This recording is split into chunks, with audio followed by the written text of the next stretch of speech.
Breaking news చూస్తున్నాం. Telangana cabinet విస్తరణపై ముమ్మరంగా కసరత్తు కొనసాగుతుంది. తెలంగాణ కేబినెట్లో ప్రస్తుతం 6 ఖాళీలు ఉన్నాయి. రెడ్లకు 2, బీసీలకు 2, ఎస్సీలకు 1, ఎస్టీలో లంబాడ వర్గానికి 1 ఇచ్చే ఛాన్స్ ఉన్నట్లుగా సమాచారం. ఇక రెడ్లకు 1 ఇచ్చి మరొకటి మైనారిటీలకి ఇవ్వడంపై చర్చలు జరుగుతున్నట్లుగా తెలుస్తుంది. మైనారిటీలకు కేబినెట్లో చోటు కల్పిస్తే లంబాడలకు డిప్యూటీ స్పీకర్ పదవి ఇచ్చే అవకాశం ఉంది.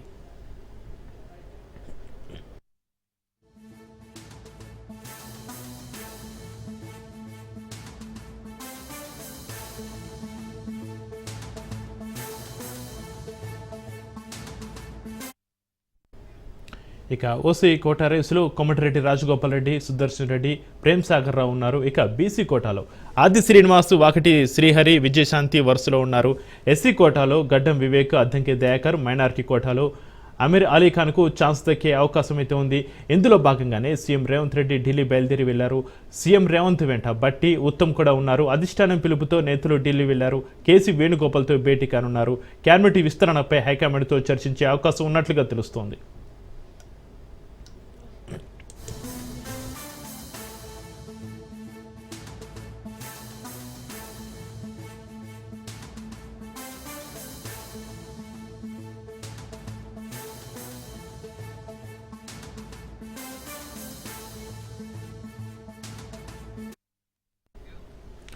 రైట్, బ్రేకింగ్ న్యూస్ చూస్తున్నాం. తెలంగాణ కేబినెట్ విస్తరణపై ముమ్మరంగా కసరత్తు కొనసాగుతుంది. తెలంగాణ కేబినెట్లో ప్రస్తుతం 6 ఖాళీలు ఉన్నాయి.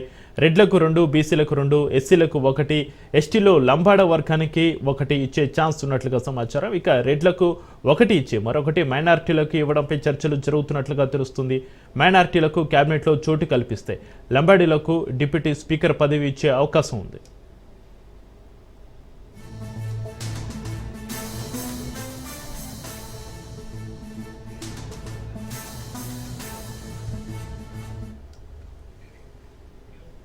దీనికి సంబంధించి మరింత సమాచారాన్ని మా బ్యూరో చీఫ్ రాజిరెడ్డి లైవ్లో అందిస్తారు. రాజిరెడ్డి, తెలంగాణ కేబినెట్ విస్తరణపై ముమ్మరంగా కసరత్తు కొనసాగుతుంది. తెలంగాణ కేబినెట్ విస్తరణకు సంబంధించి మీ దగ్గర ఉన్న డీటెయిల్స్ ఏంటి రాజిరెడ్డి? తెలంగాణ క్యాబినెట్లో మరో 6గురికి చోటు దక్కాలి, 6గురికి కన్ఫర్మ్ చేయాలి. అయితే ఊరిస్తూ వస్తుంది ఈ తెలంగాణ క్యాబినెట్ ఎప్పుడెప్పుడు జరుగుతుందా అని చాలా ఆ డైలీ సీరియల్ను తలపించే విధంగా ఉంది. అయితే ఎట్టకేలకు ఈ యొక్క డైలీ సీరియల్ క్యాబినెట్ విస్తరణకు బ్రేక్ పడే అవకాశం ఉంది, ఫుల్ స్టాప్ పడే అవకాశాలు కనిపిస్తున్నాయి. ఎందుకంటే హైకమాండ్ నుంచి ముఖ్యమంత్రి రేవంత్ రెడ్డికి, అదేవిధంగా డిప్యూటీ సీఎం బట్టి విక్రమార్కకు, ఉత్తమ్ కుమార్ రెడ్డికి పిలుపొచ్చింది. ఉన్నపలంగా వాళ్ళు ఢిల్లీ వెళ్లారు. ఢిల్లీలో ఆ జాతీయ నాయకత్వంతో భేటీ కానున్నారు. ముఖ్యంగా ఉగాది వరకు మంచి ముహూర్తం ఉంది అనేది కూడా ఆలోచన చేస్తుంది జాతీయ నాయకత్వం. ఈ యొక్క నేపథ్యంలో ఇక మిగిలిన 6 క్యాబినెట్ భర్తలు ఎవరికి కన్ఫర్మ్ చేయాలి, ఎవరికిస్తే బాగుంటుంది, ఎవరికిస్తే పార్టీకి అడ్వాంటేజ్ అయ్యే అవకాశాలు ఉంటాయనేది కూడా లెక్కలు వేస్తుంది. అందులో భాగంగానే జాతీయ నాయకత్వం ముఖ్యమైనటువంటి 3 నేతలను ఇప్పటికే ఢిల్లీ పిలిపించుకుంది. ఈరోజు రాత్రి ముఖ్య నేతలతో ఢిల్లీ జాతీయ నాయకత్వం భేటీ కానుంది. అందులో ఎవరెవరికి ఇస్తే బాగుంటుంది, సామాజిక సమీకరణాల కూర్పు నేపథ్యంలో ఏ సామాజిక వర్గాలకు ఇవ్వాలి, ఎవరికిస్తే పార్టీకి బెనిఫిట్ జరుగుతుంది అనే కోణంలోనే జాతీయ నాయకత్వం ఆలోచిస్తుంది. అయితే ఇప్పటికీ క్యాబినెట్లో ముఖ్యమంత్రి రేవంత్ రెడ్డితో కలుపుకొని 12 మంది ఉన్నారు. ఓవరాల్గా చూసుకున్నట్టయితే 18 మంది ఉండాలి. ఇంకా 6గురికి బెర్త్ కన్ఫర్మ్ చేయాలి. అయితే ఇప్పటికే చూసుకున్నట్టయితే ఆదిలాబాద్ కానీ, నిజామాబాద్ కానీ, రంగారెడ్డి కానీ, హైదరాబాద్ కానీ ఈ 4 జిల్లాలకు మంత్రివర్గంలో ప్రాధాన్యత లేదు. అయితే మొదటగా ఈ జిల్లాలకు ప్రాధాన్యత ఇవ్వాలనేది ప్రాధాన్యత లేని జిల్లాల్లో ఉన్నటువంటి ఎమ్మెల్యేలు కోరుతున్నారు. అయితే పార్టీకి ఎవరికిస్తే అడ్వాంటేజ్ అవుతుంది, ఎవరికిస్తే పార్టీ బలోపేతం అవుతుంది, ఎవరి సేవలను ఏ రకంగా ఉపయోగించుకుందాం అనేది కూడా ఇటు ముఖ్యమంత్రి రేవంత్ రెడ్డి, డిప్యూటీ సీఎం బట్టి విక్రమార్క, ఉత్తమ్ కుమార్ రెడ్డి జాతీయ నాయకత్వానికి ఒక నివేదిక ఇవ్వనున్నారు. అయితే ఇప్పటికే ఒక లిస్ట్ తయారైనట్టు తెలుస్తుంది. అందులో రెడ్లకు 2 మంత్రి పదవులు, అదేవిధంగా బీసీలకు 2 మంత్రి పదవులు, 1 మైనార్టీకి, 1 ఎస్సీ, మొత్తానికి చూసుకున్నట్టయితే 6 మంత్రి పదవులను ఈ రకంగా భర్తీ చేయాలని చూస్తున్నారు. అయితే ఓసీ సామాజిక వర్గం నుంచి తీవ్ర పోటీ నెలకొంది.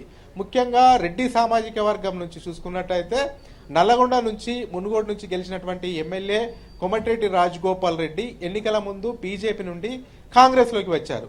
అయితే కాంగ్రెస్లోకి వచ్చే ముందు మంత్రి పదవి హామీ ఇస్తేనే నేను కాంగ్రెస్లోకి వచ్చాను. అదేవిధంగా ఎంపీ ఎన్నికల్లో భువనగిరి ఎంపీ స్థానం నుండి చామల్ల కిరణ్ కుమార్ రెడ్డిని గెలిపించాలి అని ఏకంగా భువనగిరి పార్లమెంటు ఇన్ఛార్జిగా కూడా అతనికి బాధ్యతలు అప్పచెప్పారు.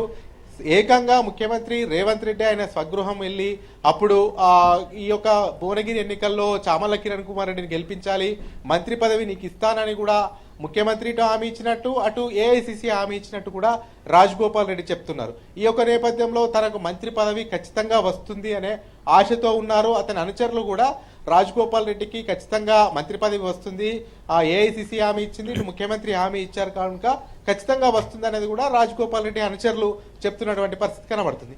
అదేవిధంగా నిజామాబాద్కు ఇప్పటి వరకు ప్రాధాన్యత లేదు, ప్రాతినిధ్యం లేదు మంత్రివర్గంలో. ఈ యొక్క నేపథ్యంలో అక్కడ కాంగ్రెస్ సీనియర్ నేతగా ఉన్నారు, గతంలో మంత్రిగా పనిచేసిన సుదర్శన్ రెడ్డి కూడా క్యాబినెట్ లో అవకాశం దక్కే ఛాన్స్ ఉందని కూడా తెలుస్తుంది.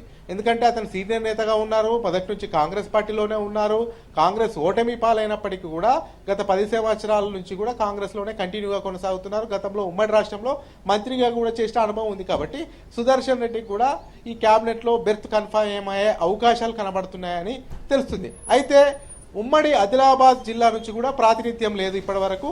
అయితే ఓసీ సామాజిక వర్గానికి సంబంధించినటువంటి వెల్మ సామాజిక వర్గం నుండి ప్రేమ్ సాగర్ రావు విస్తృతంగా ట్రై చేస్తున్నారు. గత ప్రతిపక్షంలో ఉన్నప్పుడు పెద్ద ఎత్తున ప్రచారానికి కూడా ఖర్చు చేశాను, పార్టీ బలోపేతం కోసం ఎంతో శ్రమించాను అనేది కూడా అతని ప్రయత్నం అతను చేస్తున్నారు. ఏకంగా బట్టి విక్రమార్క ఇప్పటికే అతనికి మంత్రి పదవి ఇవ్వాలి అనేది కూడా జాతీయ నాయకత్వం దగ్గర కూడా ఒక సిఫారసు పెట్టినట్టు తెలుస్తుంది.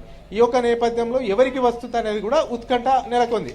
అదేవిధంగా ఇటు ఉమ్మడి రంగారెడ్డి జిల్లా నుంచి కూడా ప్రాతినిధ్యం లేదు. ఇక్కడ కూడా ఇద్దరు రెడ్డిలు తీవ్ర ప్రయత్నం చేస్తున్నారు. మల్రెడ్డి రంగారెడ్డి తనకు మంత్రి పదవి ఇవ్వాలి.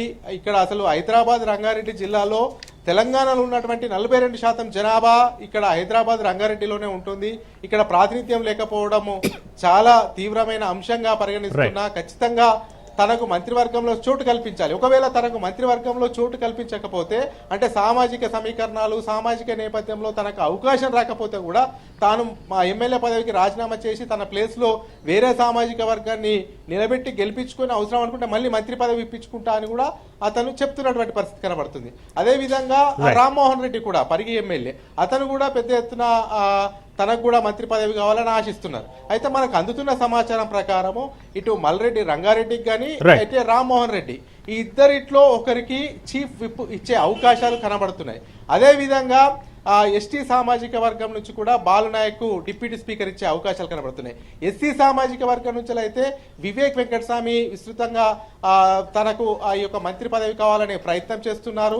అతనికి కూడా మంత్రి పదవి వచ్చే అవకాశాలు కనబడుతున్నాయని చర్చ జరుగుతుంది. ఇకపోతే బీసీ సామాజిక వర్గం నుంచి చూసుకున్నట్టయితే శ్రీహరి అదేవిధంగా ఆది శ్రీను విజయశాంతి ఈ ముగ్గురు మధ్య తీవ్ర పోటీ నెలకొంది. ఈ ముగ్గురిట్లో ఇద్దరికి మంత్రి పదవి వచ్చే అవకాశాలు కనబడుతున్నాయి. ఇక మైనార్టీ సామాజిక వర్గం నుంచి అమీర్ అలీ ఖాన్ సియాసత్ పేపర్ చైర్మన్ కు మంత్రి పదవి వచ్చే అవకాశాలు అయితే కనబడుతున్నట్టు తెలుస్తుంది. అయితే ఓవరాల్ గా చూసుకుంటే చక్రి ఓసీ సామాజిక వర్గం నుంచి 2 మంత్రి పదవులు వచ్చే అవకాశం ఉన్నాయి 6ట్లో. అదేవిధంగా బీసీ నుంచి 2 వచ్చే అవకాశం ఉంది, ఎస్సీ నుంచి 1 వచ్చే అవకాశం ఉంది, మైనార్టీ నుంచి 1 వచ్చే అవకాశం ఉంది. అయితే ఎస్టీ సామాజిక వర్గం నుంచి లంబడ సామాజిక వర్గంలో బాలునాయక్ డిప్యూటీ స్పీకర్ ఇచ్చే అవకాశాలు అయితే కనబడుతున్నాయని మనకు ఉన్నటువంటి సమాచారం తెలుస్తుంది. Chakri right, thank you Rajireddy.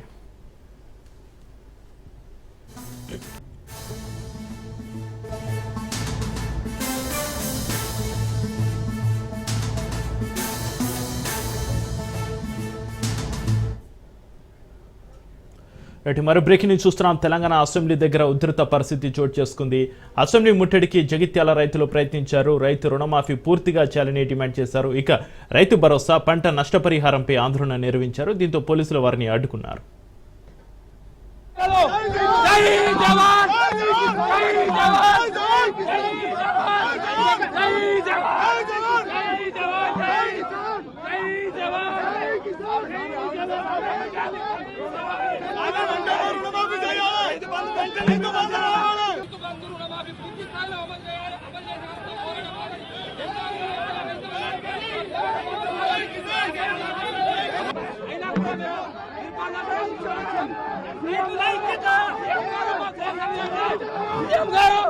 CM గారు మా కోసం వినండి, మీరు మా కోసం వినండి. తెలంగాణ అసెంబ్లీ దగ్గర ఉధృత పరిస్థితి చోటు చేసుకుంది. జై కిసాన్ అంటూ ఆందోళన నిర్వహిస్తున్నారు రైతులు. అసెంబ్లీ ముట్టడికి జగిత్యాల రైతులు ప్రయత్నించారు. రైతు రుణమాఫీ పూర్తిగా చేయాలని డిమాండ్ చేశారు. ఇక రైతు భరోసా, పంట నష్టపరిహారంపై ఆందోళన నిర్వహించారు. దీంతో పోలీసులు వారిని అడ్డుకున్నారు.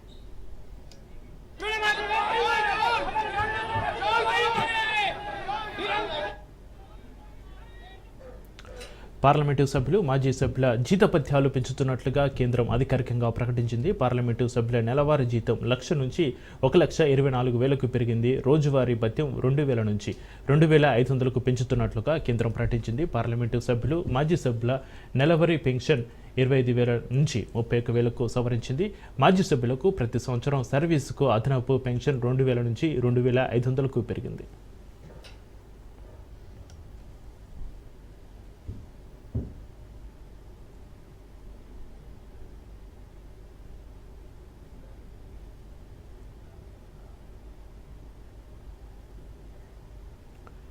పార్లమెంటు ప్రాంగణంలో 2 అరకు కాఫీ స్టాల్ను ప్రారంభించారు. లోక్సభ క్యాంటీన్లో అరకు స్టాల్ను పార్లమెంటరీ వ్యవహారాల శాఖ మంత్రి కిరణ్ రిజిజు, రాజ్యసభ క్యాంటీన్లో వాణిజ్య వ్యవహారాల శాఖ మంత్రి పీయూష్ గోయల్ ప్రారంభించారు. ఈ కార్యక్రమంలో గిరిజన వ్యవహారాల శాఖ మంత్రి జోయల్ ఓరం, కేంద్ర మంత్రి రామ్మోహన్ నాయుడు, ఏపీ గిరిజన శాఖ మంత్రి గుమ్మడి సంధ్యారాణి, టీడీపీ, బీజేపీ ఎంపీలు పాల్గొన్నారు. మొదట అరకు కాఫీ ఉత్పత్తులను లోక్సభ స్పీకర్కు మంత్రి సంధ్యారాణి అందజేశారు.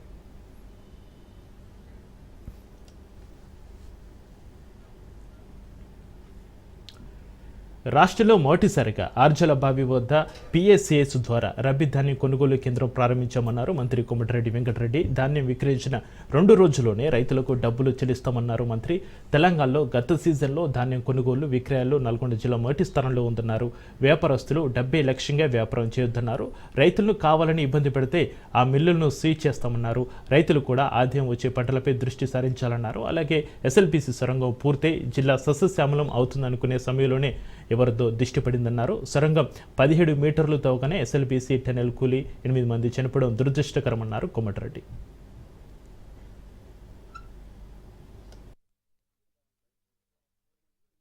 పండుగ ముందే రాష్ట్రంలో, మన జిల్లాలో, మన కాన్స్టిట్యూన్సీలో లాస్ట్ ఇయర్లో కూడా ఇదే వేదిక మీద మొదటి సెంటర్ ఏర్పాటు చేసుకున్నాం. ఆ విషయం చెప్పగానే మన కలెక్టర్ గారు కూడా వెంటనే ఇక్కడ మళ్ళా మన దగ్గర చేయాలని చెప్పి వారిని కోరగానే ఈరోజు కార్యక్రమాలు ఏర్పాటు చేసినందుకు వారిని, DCO గారిని, అడిషనల్ కలెక్టర్ గారిని, కోఆపరేటివ్ బ్యాంక్ వారిని అభినందిస్తూ, అసెంబ్లీ సెషన్ నడుస్తున్నా సరే ఫస్ట్ సెంటర్ ఇక్కడ ఇంకా తక్కువ ఉన్నాయి. ఇప్పటిలో దాదాపు 200 మంది, మొన్నటికి 100 మంది రైతులు ధాన్యం తీసుకొచ్చారు. వాతావరణం చూస్తే అప్పుడప్పుడు ఉదయం కూడా మబ్బులు పట్టినట్టు అనిపిస్తుంది. ఎప్పుడే ఏ కాలం ఒక్కసారి వర్షం వచ్చిందంటే మళ్ళీ 15 రోజులు మళ్ళీ మీరు ఎండల్లో ఆరబెట్టుకోవాలి అని ఆ విషయం కలెక్టర్ గారికి చెప్పగానే మనం వెంటనే స్టార్ట్ చేయడం కాదని చెప్పి అన్ని ఏర్పాటు చేసినందుకు, ఏర్పాటు చేయడంతో పాటు రావాల్సిన ప్రికాషన్స్ ఏ విధంగా రైతులు అధికారులకు సహకరించాలో ఇవన్నీ కూడా అడిషనల్ కలెక్టర్ గారు మీకు చెప్పడం జరిగింది. పండుగ ముందే కృష్ణా జిల్లా మచిలీపట్నం గో సంఘం వద్ద నిర్మించిన G+3 హౌసెస్ని మంత్రి కొల్లు రవీంద్ర పరిశీలించారు. అనంతరం దాతల సహకారంతో ఏర్పాటు చేస్తున్న సీసీ కెమెరాలను ప్రారంభించారు. గత ప్రభుత్వ నిర్లక్ష్యానికి గురైన G+3 గృహ సముదాయాల్లో అన్ని రకాల వసతులు కల్పించి అర్హులతో ఉగాది రోజున గృహ ప్రవేశాలు చేస్తామని మంత్రి కొల్లు తెలిపారు. 432 మంది లబ్ధిదారులతో గృహ ప్రవేశాలు చేయించనున్నట్టుగా వెల్లడించారు. ఆయన ప్రస్తుతం కూటమి ప్రభుత్వం అర్హులందరికీ న్యాయం చేసేందుకు కృషి చేస్తుందని మంత్రి రవీంద్ర పేర్కొన్నారు.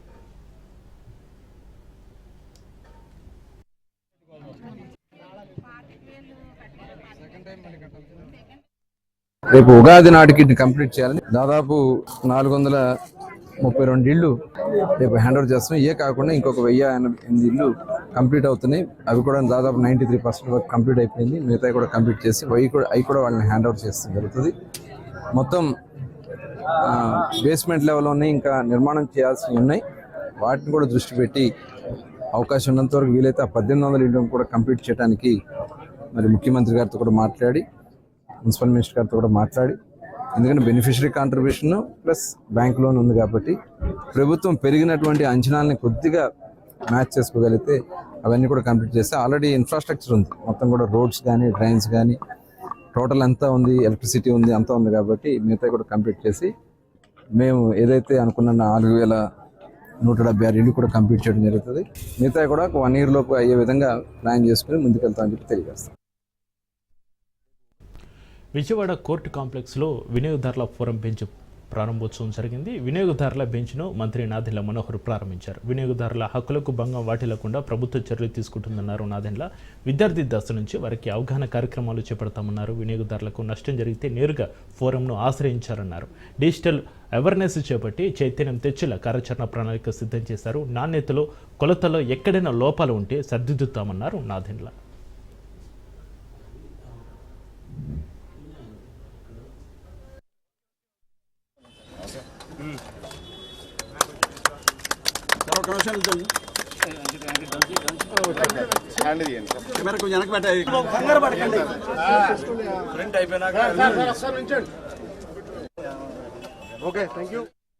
వ్యాప్తంగా కన్స్యూమర్ హబ్లు ఏర్పాటు చేయడం, వీలైతే పాఠశాలలోనూ కాలేజీల్లోనూ అందరికీ కూడా అవగాహన పెంచే విధంగా ఒక ప్రయత్నం రాబోయే రోజుల్లో చేస్తాం.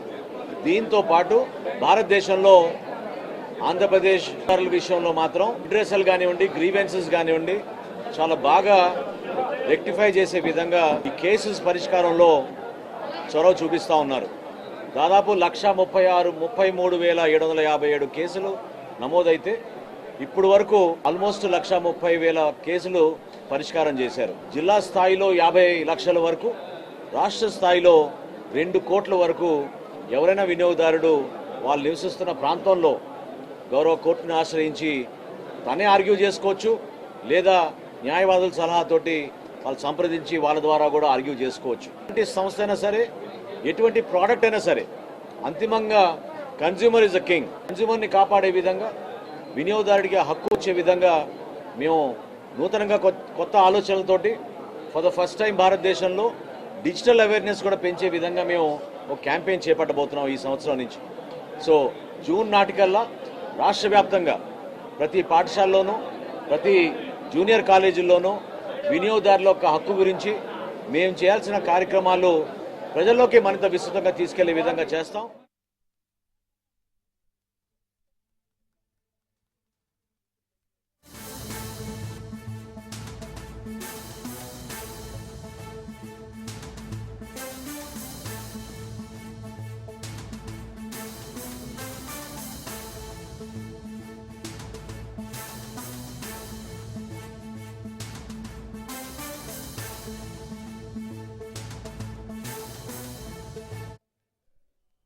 మరో బ్రేకింగ్ న్యూస్ చూస్తున్నాం. టీటీడీ పాలక మండలిలో కీలక నిర్ణయాలు తీసుకున్నారు. అన్ని రాష్ట్ర రాజధానుల్లో వెంకన్న ఆలయాలు నిర్మించాలని నిర్ణయించారు. స్వామివారి ఆస్తుల పరిరక్షణకు కమిటీ ఏర్పాటు చేశారు. ముంతాజు హోటల్ నిర్మాణానికి మరో చోట 50 ఎకరాలు కేటాయించాలని నిర్ణయించారు. ఇక టీటీడీ ఉద్యోగులు హిందువులు అయి ఉండాలని, తిరుమలలో హ్యాకర్లపై చర్యలు తీసుకుంటామన్నారు. త్వరలో వీఐపీ బ్రేక్ దర్శన సమయంలో మార్పులు చేయాలని నిర్ణయించారు.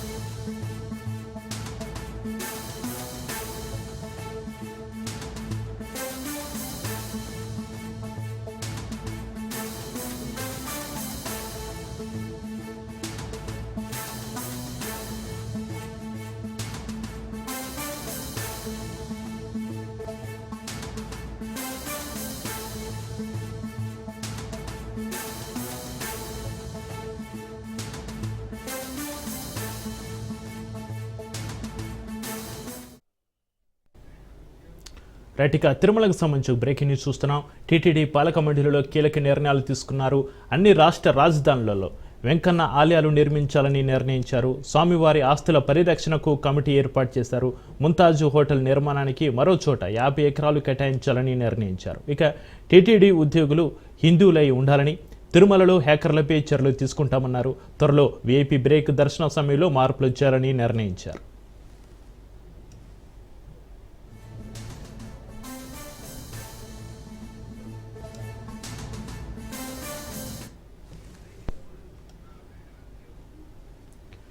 ఇక ఈ సమావేశానికి సంబంధించి మరింత సమాచారాన్ని మా ప్రతినిధి సురేష్ ఫోన్లను అందిస్తారు. సురేష్, టీటీడీ పాలక మండలిలో కీలక నిర్ణయాలకు సంబంధించి మీ దగ్గర ఉన్న డీటెయిల్స్ ఏంటి?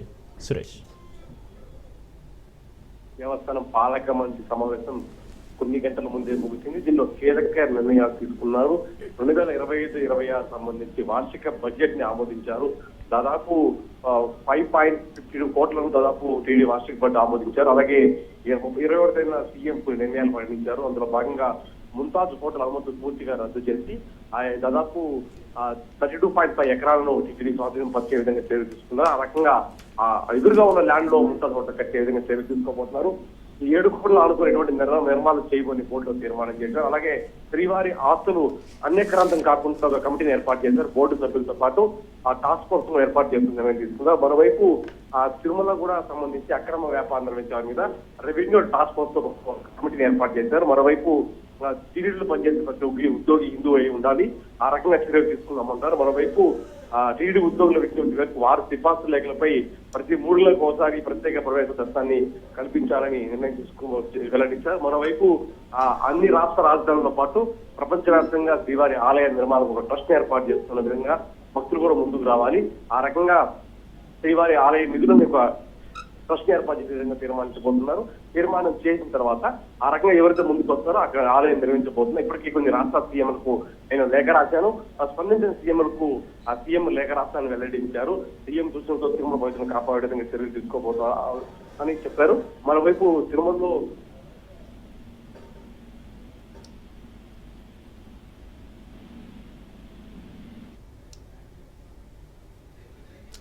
Right, thank you Suresh.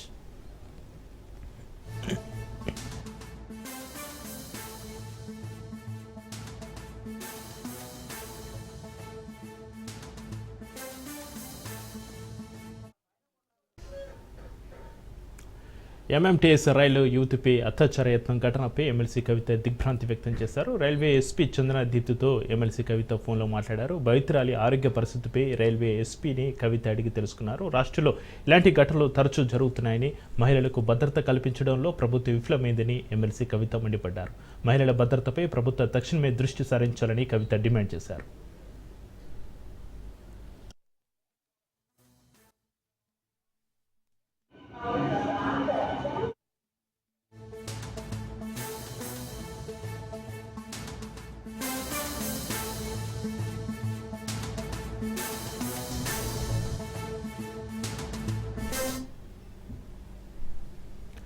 Ahmedabad సమీపంలోని బుల్లెట్ రైలు ప్రాజెక్టు స్థలంలో ప్రమాదం జరిగింది. నిర్మాణం కోసం ఉపయోగించిన సెగ్మెంటల్ లాంచింగ్ గ్యాంట్రీ ప్రమాదవశాత్తు జారిపడింది. దీంతో పక్కనే ఉన్న రైల్వే లైన్పై అనేక రైళ్ల రాకపోకలకు అంతరాయం కలిగింది. అయితే ఈ ఘటనలో ఎటువంటి ప్రాణ నష్టం జరగలేదని అధికారులు తెలిపారు. నిర్మించిన నిర్మాణానికి ఎటువంటి నష్టం జరగలేదు. కాగా ఈ ఘటనతో 25 రైళ్లు పూర్తిగా రద్దు చేయబడ్డాయి, 15 పాక్షికంగా రద్దు చేయబడ్డాయి, 5 రీషెడ్యూల్ చేశారు.